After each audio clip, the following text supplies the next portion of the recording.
Estás en primera línea de fango. Tu trabajo es meterte hasta el fondo, pero salir limpio. Saber más y contarlo antes. Te rodean todo tipo de personajes, intereses y las grandes tensiones del Estado. Soy Juan Luis Sánchez. Hoy en Un Tema al Día, en directo desde la redacción del diario.es, periodistas, policías y corruptos.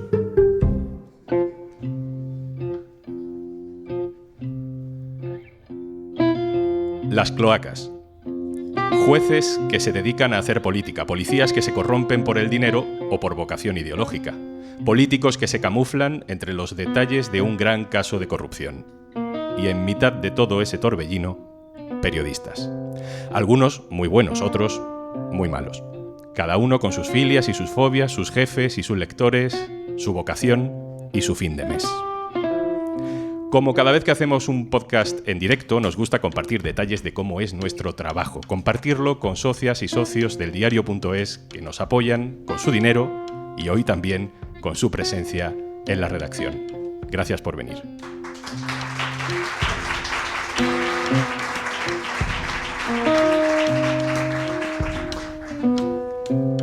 Pedro Águeda es periodista, lleva publicando y trabajando con nosotros en el diario.es desde 2013.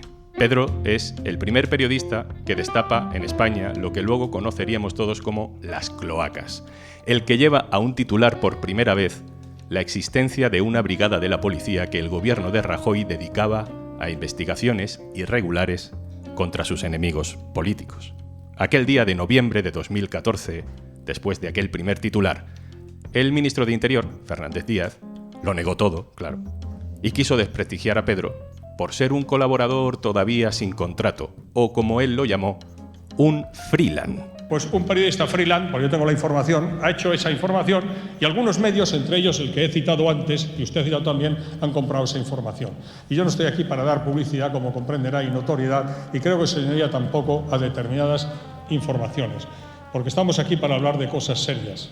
Gracias al dinero de los socios, aquel freelance pudo tener contrato y lleva desde entonces destapando miserias. Pedro es también el que ha desvelado esta misma semana, estos días, en el diario.es, los detalles del caso Koldo, la trama de comisiones que ha provocado el divorcio, ya veremos si la guerra, entre el PSOE y José Luis Ábalos. Pero Pedro es también el que te cuenta que hay unos policías imputados por matar a tiros a un joven dominicano en su casa de Vallecas, o el que te hace seguimiento de la infiltración del narco en la Guardia Civil del Estrecho. Pedro tiene uno de esos trabajos de periodista que llama la atención, que parecen fascinantes, que dan ganas de preguntar cosas. Vamos a preguntarle cosas. Pedro Águeda, hola. Buenas tardes. ¿Cómo estás? Muy bien, encantado de estar aquí. En un podcast, si decimos buenos días o buenas tardes, estamos muertos. Así que paramos. Me he dado cuenta, seguro. Es una cosa que nos pasa todos los días. Paramos Vale. y decimos: Pedro Águeda, hola. Hola. Todo esto suena fascinante, lo de tu trabajo, pero ¿es para tanto? Lo más difícil es que lleguen los niños todos los días al colegio a tiempo. Cuéntanos el periodismo de tribunales, el periodismo de investigación, sobre seguridad, los casos de corrupción, ¿en qué entornos hay que moverse? O preguntado de otra manera, ¿con qué tipo de fuentes sueles trabajar?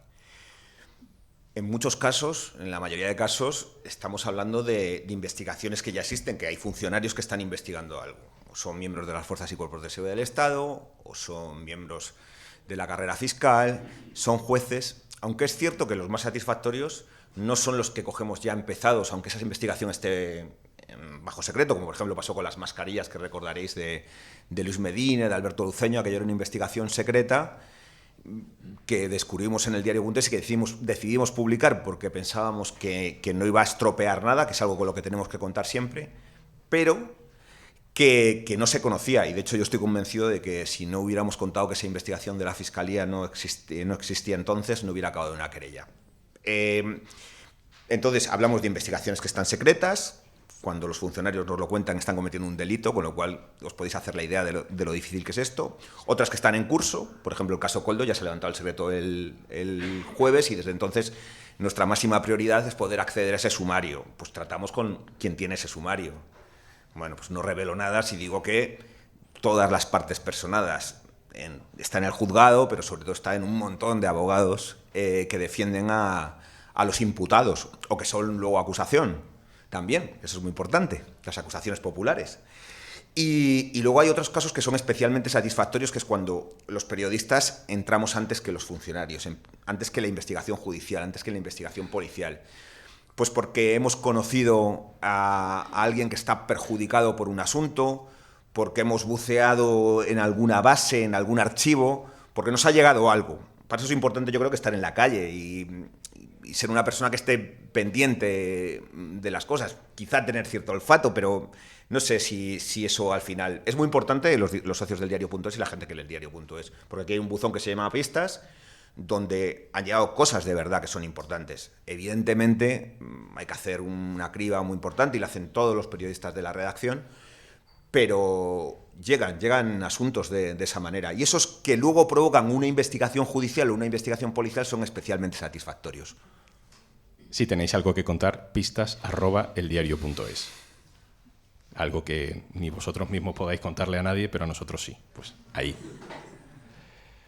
Vamos a poner un ejemplo. Un ejemplo que no sé si es el más significativo, pero sí que, por la trayectoria de los hechos, muy memorable.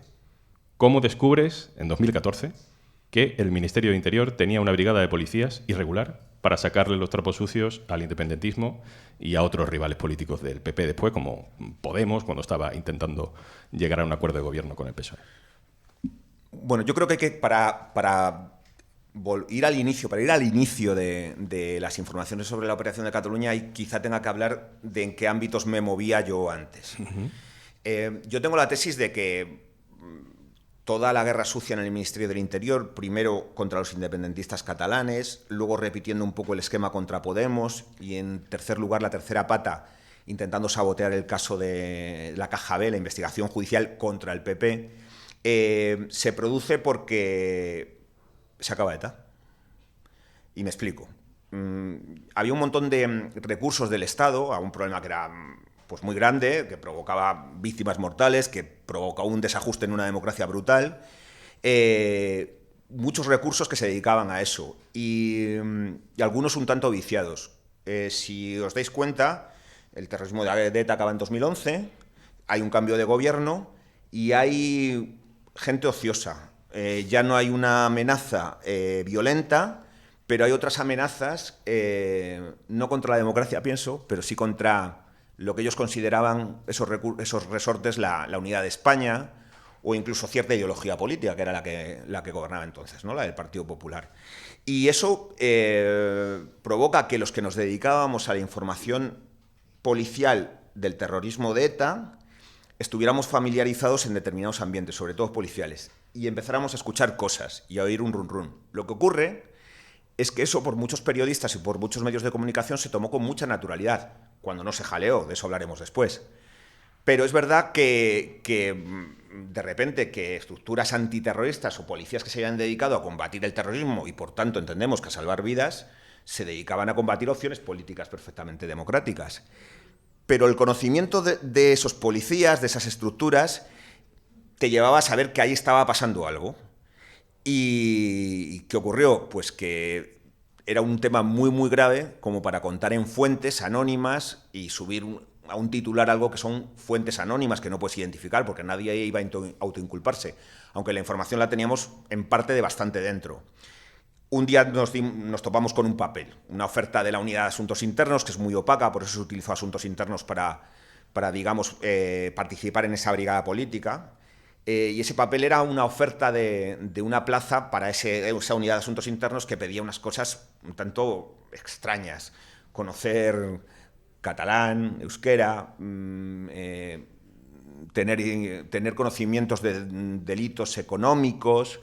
Quiero decir, aquello empezaba a ser muy extraño de encajar y con la excusa o con el trampolín de ese papel contamos todo lo que sabíamos. Resulta que sabíamos un montón de cosas, yo creo. Cuando recupero aquella información veo que sabíamos muchas cosas. Y en aquel entonces la actitud de los medios, que les parecía aquello normal, siguió siendo la misma. Se nos ninguneó, se nos tomó casi por locos. Bueno, yo era un freelance y la oposición que denunciaba eso para el ministro era gente que tenía que ir al psiquiatra. El corte entero dice eso. Y así hemos estado durante muchísimos años, hasta que parece ser que la cosa coge vuelo incluso en los juzgados, ¿no? Has nombrado el fin de ETA como un momento importante. Yo tengo la teoría desde hace ya varios años de que el hecho de que el periodismo relacionado con la seguridad dependiera tanto de algo tan respetable como la lucha contra el terrorismo de ETA, al periodismo le hizo ser demasiado comprensivo con otras cosas que hacía la policía. No sé si tú tienes también esa misma interpretación, que el periodismo de las cosas importantes del Estado le ha permitido demasiadas cosas a la policía en España durante muchos años. Absolutamente. Yo creo que hay que explicar un poco la coyuntura. El redactor que hacía los temas de ETA, policiales, en una redacción, era un tipo raro, pero imprescindible. Es decir, si un día había un atentado, si un día había una operación policial en el sur de Francia o se detenía un comando en España, Dios mío, ¿dónde está el que hace ETA? Porque las fuentes eran confidenciales, complicadas de tener, ¿eh? Hay gente que piensa que tú hacías información de ETA policial, te sentabas y te venían allí a contarte o te mandaban un sobre con la información. Eso no era así. Que se fiaran de ti era bastante complicado. El problema entonces era de una magnitud grande, era muy importante. Y había un enemigo, había una organización terrorista que mataba a personas, que secuestraba, que atacaba a la democracia en sí. Entonces, yo creo que, por supuesto, y ahí tenemos que ser todos autocríticos, hubo un listón bajo con las actuaciones policiales. Es verdad que a ETA no se la podía llamar para contrastar. Es decir, que era un fenómeno muy enrevesado. Es decir, tú te tenías que fiar de tus fuentes. Había gente que podías detectar que era más honrada, menos honrada, que podía vender más el producto, porque al fin y al cabo los investigadores pues quieren promocionar su trabajo. Y lo que tenías que hacer era, pues yo creo que como siempre, tener escrúpulos, tener puesto el radar para evitar que te la colaran, pero es un contexto totalmente diferente el de ahora. Ahora, cada vez que se produce un fenómeno de interés informativo, hay muchos sitios a los que recurrir. En aquel entonces no, pues como os digo, no cogía yo su terminal al teléfono. O te de una forma explícita. O claro, te fiabas de la versión policial o tenías muy complicado saber si lo que había pasado era eso o no. Pero más allá de lo que tuviera que ver que estrictamente con ETA, ¿no? Pienso, por ejemplo, en la permisividad con las actuaciones policiales en manifestaciones o en la frontera. Como para no molestar a tus fuentes, había temas que parecían secundarios, porque lo de ETA era lo más importante para todas las portadas y nadie quería tener una mala relación con la policía. Ahora mismo no sé si el CIS sigue preguntando por la valoración de las fuerzas y cuerpos de seguridad del Estado cada vez que se hace, pero si lo pregunta, la valoración de los españoles es altísima de las fuerzas y cuerpos de seguridad del Estado. Aquí nos empeñamos en fiscalizar su labor, la de jueces, la de fiscales y hasta de los funcionarios de la agencia tributaria. Pero es verdad que evidentemente tenían, por culpa del terrorismo en parte, o a consecuencia del terrorismo, una grandísima valoración que hacía que nadie quisiera ir contra y se les diera carta de credibilidad siempre en cuanto a las informaciones. Es verdad que en aquel entonces el fenómeno terrorista lo ocupaba todo. Yo sí recuerdo que ya en 2008, 2006 quizá la inmigración empezó a brotar muy fuerte así en el ecosistema informativo, pero es verdad que la policía y la Guardia Civil, por ejemplo, han tenido mucha prensa siempre. Luego se han fabricado, a raíz del problema del terrorismo, poniéndolo como centro de todo, gabinetes de prensa muy profesionalizados que producen mucha información, y esa información es acrítica y siempre pone en valor el trabajo de la policía. Yo creo que luego ha habido casos que han sensibilizado mucho a la población y que luego hay pues lectores que están especialmente sensibilizados con derechos humanos, con el respeto a las garantías constitucionales, y que eso ha permitido que también pues, que haya medios como este y que nosotros nos podamos informar de eso. ¿Alguna vez alguien te ha dicho, en los entornos en los que tú sueles moverte, que eres un antipatriota por publicar algo de cómo funciona la policía en secreto o de cómo se mueven determinados casos judiciales en determinados ámbitos que sí trascienden, o cómo al señalar nosotros determinadas prácticas podríamos estar, digamos, desestabilizando el país? Bueno, digamos que el diario.es no es el medio más popular en los gabinetes de prensa de la policía o la Guardia Civil. Eso es así. Pero tengo que decir otra cosa también. yo llevo más de 20 años en esto y tengo, evidentemente, porque es mi obligación, fuentes entre las personas que visten de uniforme. Y yo creo que todas las informaciones que damos no hacen más sino que proporcionarnos más respeto. Yo, de las personas con las que trato, saben que hemos tratado la información de tal manera que no han caído en el corporativismo cuando las hemos dado. Yo no he perdido ni una sola fuente por eso. Otra cosa es que los que tienen por encomendado vender de esa forma crítica la labor de fuerzas y cuerpos, pues caigan en el corporativismo y nos detesten un tanto. Luego, pues claro, ¿cuál es la expresión, digamos, más radical, más extrema de fuerzas y cuerpos de seguridad del Estado? Pues últimamente, y sobre todo estos últimos 5 o 6 años, los sindicatos policiales. Bueno, pues incluso yo creo que hay personas un tanto radicalizadas que, por supuesto, no nos tienen entre sus preferencias, pero hay otras que no lo son tanto y que valoran especialmente el trabajo que hacemos. Detrás de ese hilo del que tú empezaste a tirar, vinieron también otros compañeros tirando también fuerte de ese hilo que se convirtió en cuerda y empezamos a conocer a personajes que había gente que conocía de toda la vida, pero que nosotros no. Pedro, ¿Villarejo es el personaje más importante de las cloacas? No, es el hilo conductor, es el guión, yo creo. Para explicarlo se puede ir sencillamente a la biografía de Villarejo. Villarejo entra en la policía en 1973, es decir, se está acabando el régimen. Cuando empieza a tener cualquier cargo de mínima responsabilidad, estamos ya hablando de la transición democrática. Y Villarejo es el síntoma de probablemente de una transición inacabada o desarrollada de forma pues con fallos, no completa. Eso es lo que permite que un personaje así trabaje para gobiernos de distinto signo político y sobreviva hasta su jubilación. Porque esas cloacas que hemos conocido de comisarios con ya una edad no acaban por ninguna investigación judicial ni por la actuación de ningún gobierno, acaban por jubilación. Villarejo adelantó unos meses su jubilación y se fue a su casa antes de ser detenido. El resto de comisarios que han aparecido sus nombres a su alrededor, el artífice, siempre hablamos de Eugenio Pino, el que fue director adjunto operativo de la policía en la primera legislatura de Mariano Rajoy, la fuerte de la brigada política, se jubiló. Es decir, y todavía no, normal, como es lógico, porque esos son los tiempos judiciales, por algún caso que tienen, no han sido juzgados. Pero es verdad que tampoco hubo una limpia, una actuación para limpiar aquello. Se han jubilado. Y ahora, pues tenemos brotes verdes, digamos. Yo detecto que tienen un perfil absolutamente diferente. No nacieron en el año 60, pero a lo mejor nacieron en los 80, y hay miembros de las fuerzas y cuerpos de seguridad, pues que como en todos los ámbitos son muy ambiciosos, anteponen la exposición pública y el aplauso mediático, la recompensa con medallas, eso al fin y al cabo es ganar más dinero, a actuar con determinada praxis. Y en eso estamos ahora vigilantes, en que no terminen convirtiéndose en futuros Villarejos. ¿Cómo trata uno con un personaje de este tipo? Porque, claro, tú quieres información y ellos tienen información. Yo creo que la asignatura pendiente del periodismo en España y del periodismo en general, allá donde se hace, es la distancia con las fuentes. ¿Cómo se gestiona que alguien, como os he dicho, esté cometiendo un delito de revelación de secretos por contarte algo que es verdad, de interés para el lector, y al mismo tiempo no reciba nada a cambio?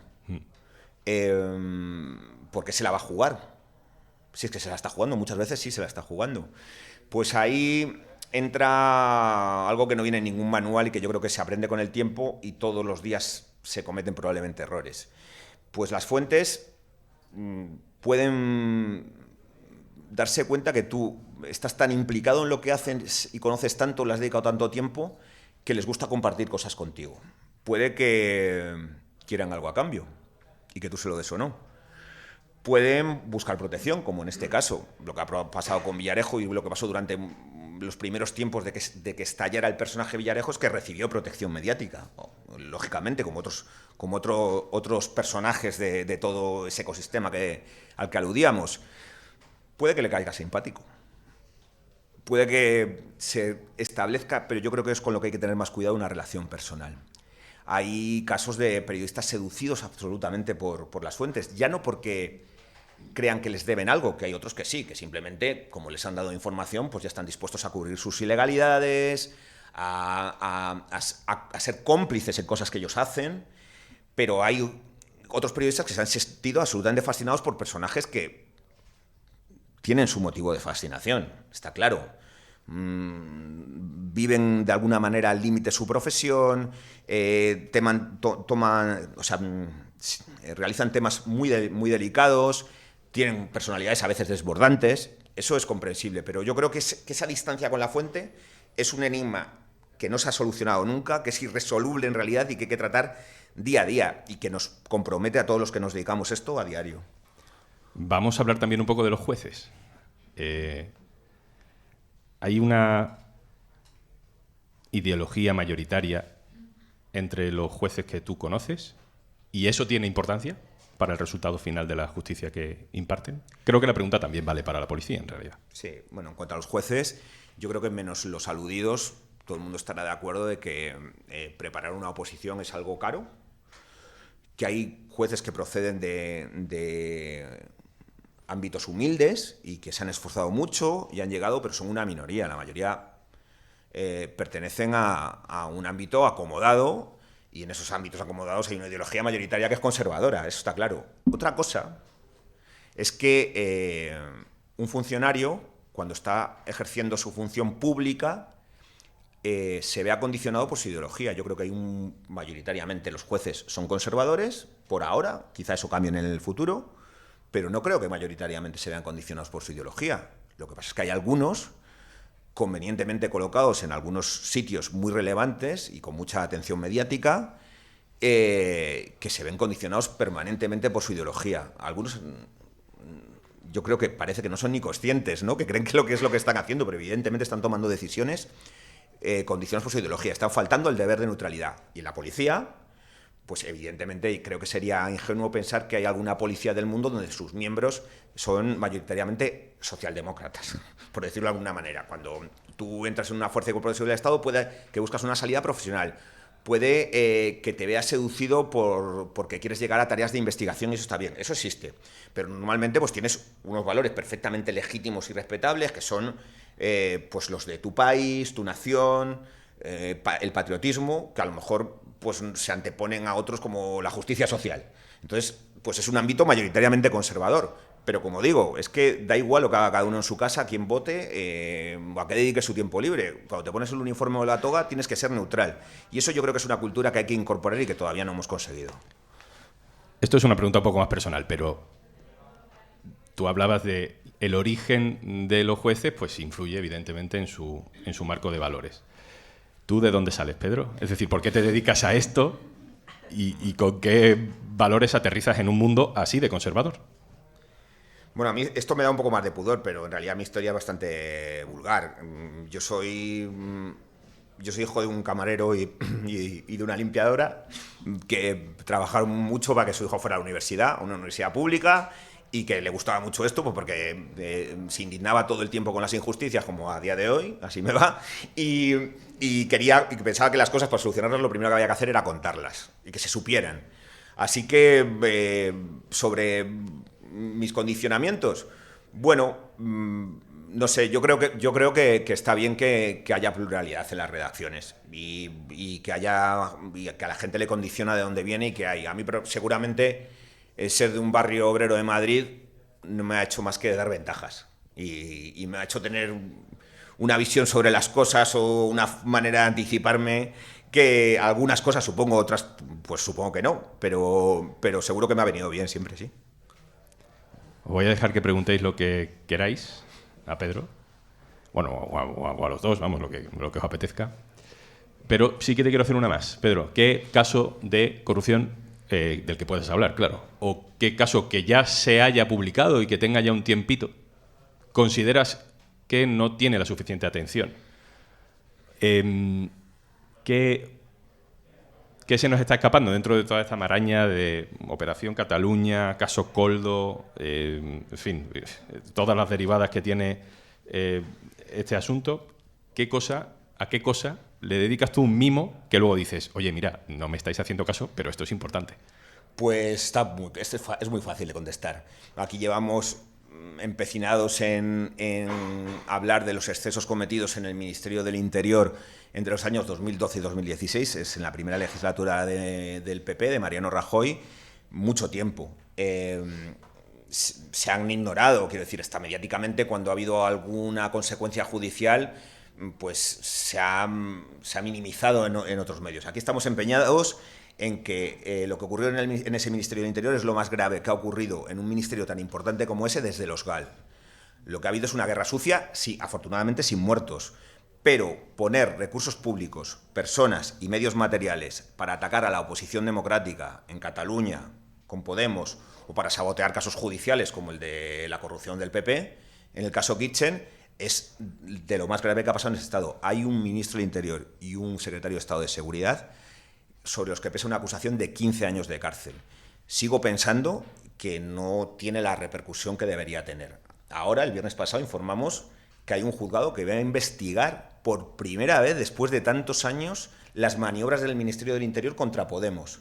Ahora, la Operación Cataluña se ha judicializado hace 2 días. Yo creo que apostaría por eso claramente. Tenemos a socias y socios en la redacción del diario.es y quiero saber si alguno quiere preguntar algo. Hola, me llamo Rosa y me gustaría saber, porque tenemos este problema tan grave en el Ministerio de Interior y en los sistemas del Estado, o sea, que influyen cotidianamente en la vida política del país. Además, siempre saltan en casos concretos, en situaciones muy concretas de la política nacional, y salpica de una manera que al final a la oposición, bueno, a la gente de izquierdas, nos está perjudicando muchísimo. Porque, vamos, yo que estoy organizada y trabajo en mi distrito, pues cada vez que tenemos unas elecciones, pues siempre surge un problema, como ha surgido pues contra Podemos, que ha sido realmente bastante, o sea, muy peyorativo para esta gente y muy contundente. Y bueno, era un poco, ¿y cómo es posible que tengamos una democracia de hace tantísimos años y la judicatura esté como está? Porque claro, hay una corrupción totalmente descomunal. Simplemente era eso. Gran comentario, pero ¿qué le preguntamos a Pedro? Para pues, luego poder ponerlo en el podcast. No, bueno, yo lo que quería preguntarle es lo que veis vosotros desde el trabajo que estáis haciendo, cómo incide este tipo de situaciones en la política y en la situación del país. Pues yo estoy totalmente de acuerdo en que es muy relevante y que depende de a quién beneficie, pues le da una importancia, no es decir, 80.000 policías, 150.000 policías y guardias civiles con rango de autoridad, con unidades de investigación. No recuerdo cuántos jueces hay en España, pero bueno, daría igual. Muchos dedicados a investigar delitos, es decir, por la vía de lo penal. Yo creo que la mayoría actúan de una forma independiente y neutral, pero es verdad que acumulan un poder tremendo. Por eso estamos con el debate del lawfare o no en el lawfare.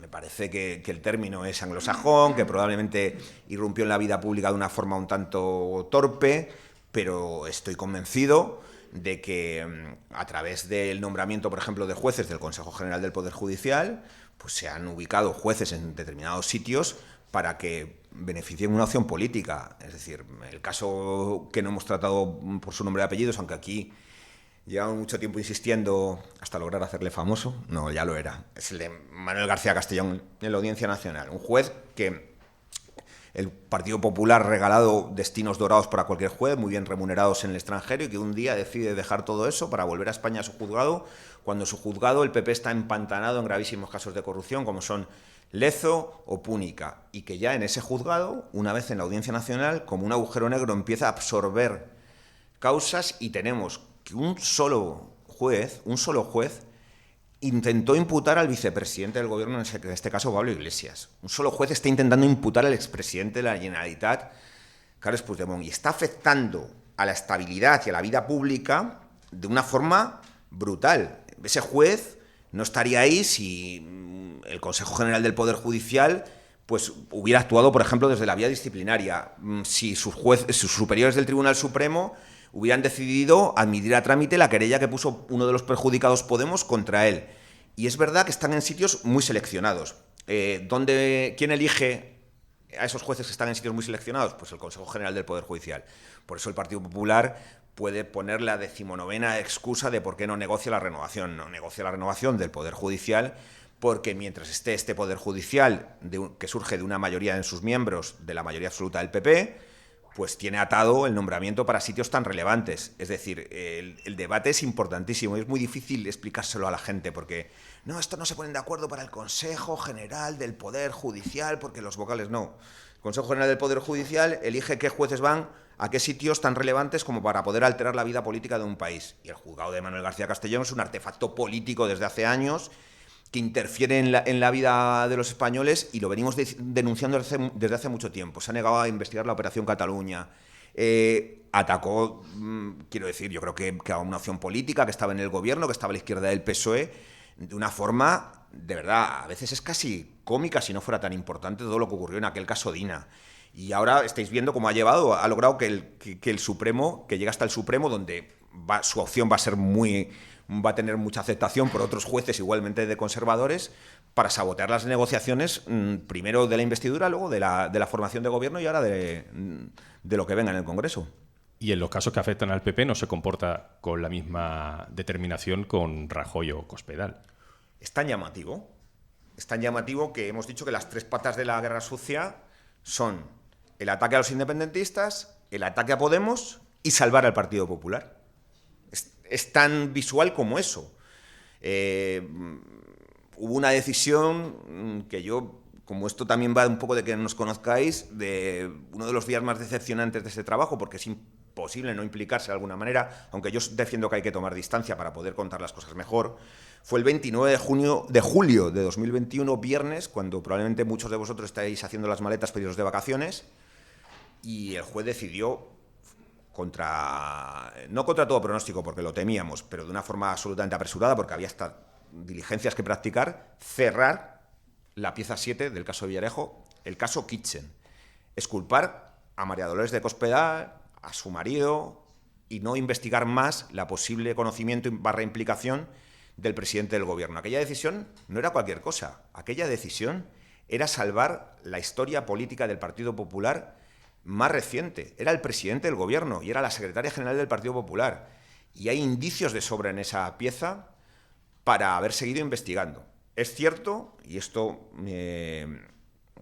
pues el propio protagonista te lo pondría como el principal argumento, que luego la instancia superior, la sala de lo penal, que le ha quitado la razón en algunas cosas, en esta le dio la razón, pero cuando hubo otras evidencias, cuando los compañeros del País publicaron aquella grabación de Cospedal diciéndole a Villarejo lo de la libretita, sería mejor poderlo parar. Lo de la libretita son los papeles que demostraban la financiación irregular del Partido Popular durante al menos 20 años. También lo rechazó y la Sala de lo Penal lo avaló, y la Fiscalía Anticorrupción decidió no recurrir a aquella primera decisión del juez de no reabrir la causa con esa grabación. Pues a mí me parece muy, muy relevante, y me parece muy relevante porque es obvio que cuestionar toda una legislatura o 2 legislaturas del Partido Popular, a su presidente y a la secretaria general del partido, no es cualquier cosa. Más preguntas. Hola, me llamo Clara. Era algo más concreto acerca de tu trabajo. Teniendo en cuenta que representas a un medio de izquierdas y que te metes en unas cloacas rodeadas de gente sin escrúpulos, quizá influenciada por las películas, ¿qué tipo de presiones has recibido? ¿Alguna vez has estado en momentos incómodos, seguro, pero algo más que incómodos? Gracias. No quiero desdramatizar en exceso, pero es verdad que yo creo que los periodistas estamos en España protegidos. O sea, meterse con un periodista significa que eso se va a saber inmediatamente. Entonces, yo cuando veo la labor de compañeros pues en Latinoamérica, por ejemplo, pues quiero decir, son cuestiones de las que yo lo mismo que no me atrevería a ser corresponsal de guerra porque me da miedo morir, pues lo mismo no haría probablemente este periodismo en otro sitio. Es verdad que nosotros tratamos con un perfil de personas a veces, no siempre, también tratamos con gente que tiene ideales y que se persona en las causas y que ven en nuestra actuación una colaboración, que nuestro único interés es contar cosas que son verdad y poder acreditarlo y que interesen a los lectores, pero que ellos sienten que eso les ayuda y son gente que no tiene ese perfil. Pero es verdad que el perfil que tú te refieres son personas pues, que a veces son difíciles de tratar, pues que son mayoritariamente hombres, mayoritariamente de una edad, mayoritariamente de generaciones que han vivido con una, digamos, masculinidad distinta a la que hay ahora, ¿no? Con una vehemencia y con unas formas que yo también, porque yo ya tengo bastantes años y no tengo que ver con otras generaciones, o sea, estoy muy separado de otras generaciones por edad que trabajan aquí. Pero es verdad que ya cada uno se enfrenta a eso, pues yo creo que también con los recursos emocionales que tiene. No sabría qué más decirte. Hay que saberse muy bien los temas, hay que ser perseverante y quizá haya que tener un punto de valentía u obcecación. Eso sí que es así. Más. ¿Alguna más por ahí detrás? Hola, me llamo Raquel, también soy periodista como vosotros y me gustaría preguntarte si no te genera un poco de frustración cuando descubrís estos casos, en concreto pensando en el PPE, y luego llegan las elecciones generales y parece que no pasa nada. ¿Te puedo contar un caso de frustración que no sea el de las elecciones, que a lo mejor sí que os interesa? Porque ese se puede vivir como ciudadano, pero por ejemplo, yo periodísticamente me volqué muchísimo, me he volcado y todavía lo sigo haciendo, aunque no tenga mayor relevancia ahora, con lo que se llama el caso Villarejo.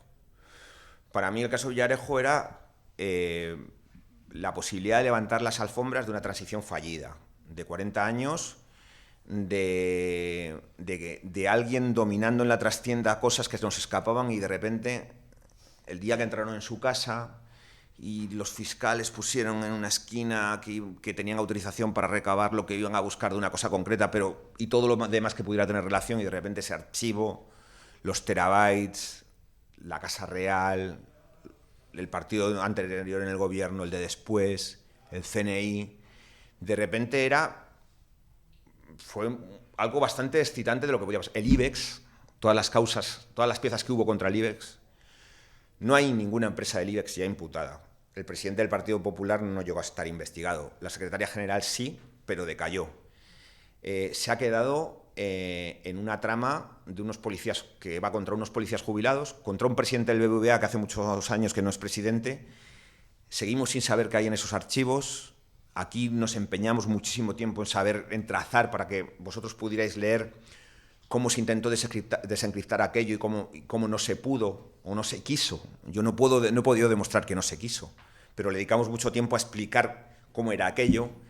A mí me parece especialmente frustrante. De alguna manera, seguro que habéis visto alguna película o alguna serie en la que pasan muchas cosas, parece que se ha resuelto todo, pero en el último plano la cámara enfoca a unos señores en la penumbra, en un salón, en un reservado, que a lo mejor se están riendo a carcajadas. Pues esa es la sensación que tengo yo. Si no hubieras hecho este tipo de periodismo, ¿te has quedado con ganas de hacer algo? O sea, periodismo deportivo, cubrir el Atleti. Que lo hice, ¿eh? ¿Ah, sí? Esto da para otro podcast porque me te quiero yo ver guardando la neutralidad en el fútbol. No te veo. Voy a decir una cosa un poco que va a sepultar mi... A mí me gustaba hacer crónica de boxeo. Soy un poco mayor ya, ¿verdad? Lo de la masculinidad de antes, entonces... Cada uno viene donde viene. Somos un producto de los 90. Esto es así. Sí, no...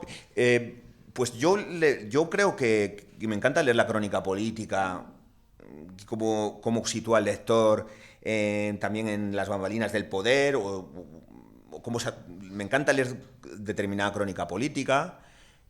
Tengo muchos intereses culturales y me encanta la música y también escribí de música en mis años mozos, pero es verdad que he sido una persona durante mucho tiempo y que supongo que lo sigo siendo dependiente de la adrenalina.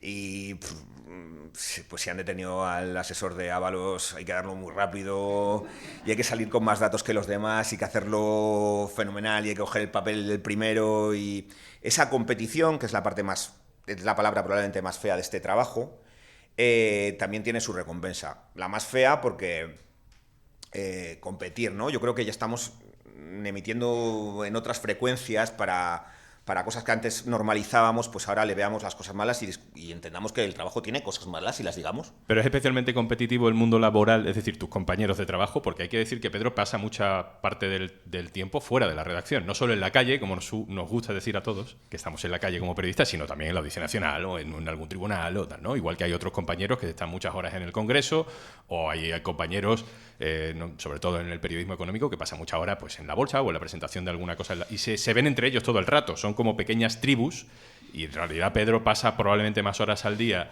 con algunos de esos compañeros en esos tribunales que con algunos de los que estamos aquí, porque está en la calle como buscando cosas. Y ahora, con esa familia paralela que él tiene, fuera de aquí, le voy a preguntar si os navajeáis mucho entre vosotros, si hay mucha competencia para conseguir el papel o si eso se ha ido diluyendo un poco con el tiempo. Lo tengo un poco fácil porque una de las personas que más quiero y uno de mis grandísimos amigos es una competencia directísima de un medio de una orientación totalmente diferente a esta, ¿no?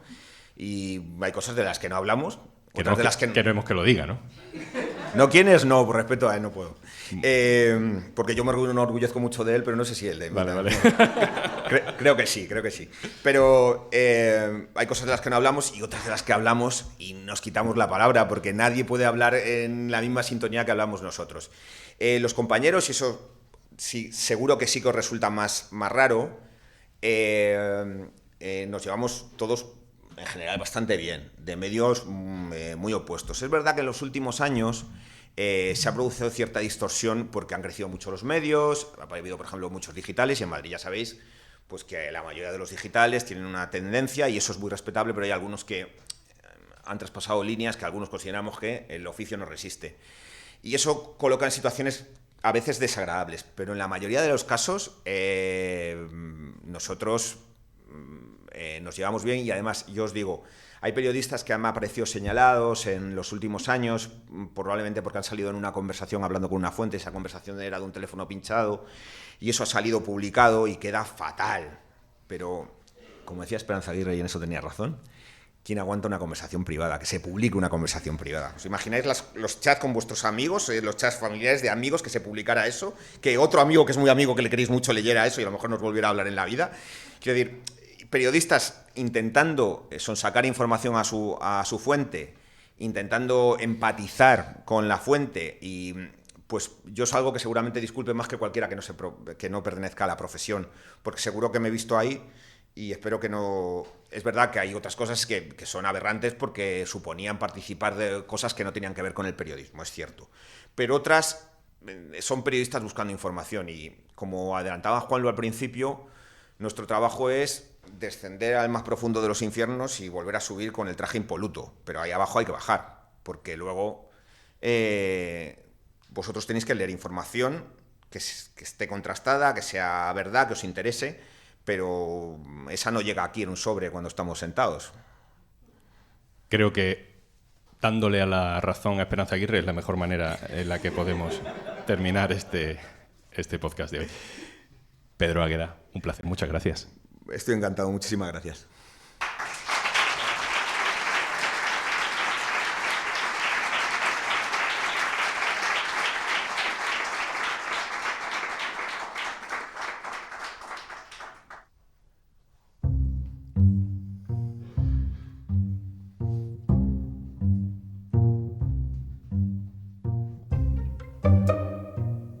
Esto es un tema... Vamos a volver arriba. Si lo hago queriendo no me sale, ¿sabes? Venga.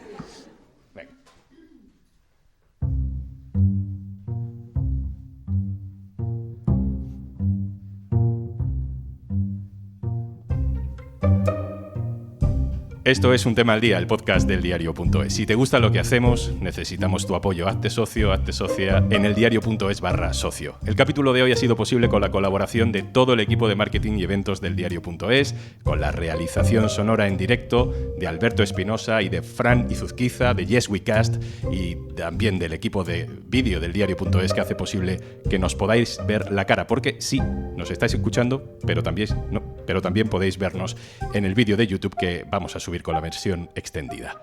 Y por supuesto, este capítulo es posible con el trabajo del equipo habitual de Un Tema al Día: Carmen Ibáñez, Marcos García Santonja, Pedro Nogales e Izaskun Pérez. Yo soy Juan Luis Sánchez. El lunes, otro tema. Gracias por venir.